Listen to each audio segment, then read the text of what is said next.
Another day mga kalabs, no? So for today's video, mag DIY ta og oil filter. So kani nga oil, use oil na ni siya, no? Mo din ni siya kung gigamit gahapon nga nagluto ko og pork chop. Yan. Si tanawa. Limpyo kayo, no? Mo use oil na ni siya. So murarag bag-o. No, wala gi siya kan kahugaw-hugaw. So inanira ni siya pagbuhat mga kalabs, no? So magbuhat ta na ra. So magkuha mo og mineral na inani, or kung gusto niyo dako, gwapo po to ng dako, no? So inyo siyang ikat diri taman sa kani sayang kuan sa medyo sa ibabaw gamay, inyo ikat. So inani, so nakat na siya. So magkualandain mo og panapton, cotton dayon panghikot.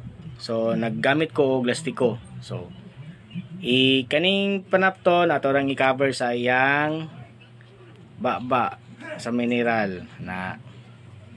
Then kining lastiko mo ni atong hikot sa iyang baba asa cotton.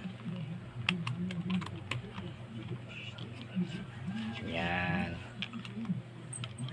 Ana ra ka simple guys para makatipid mo sa oil. So mahal na bang mantika karon. So ani mo ni siya. Sulod ninyo dara.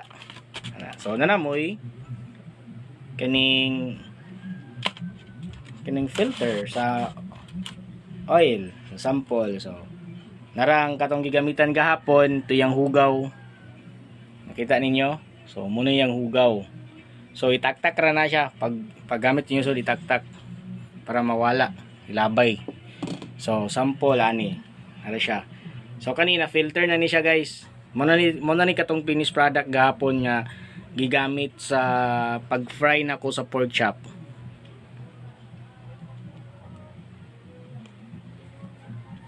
So musamot na gini siya katinaw.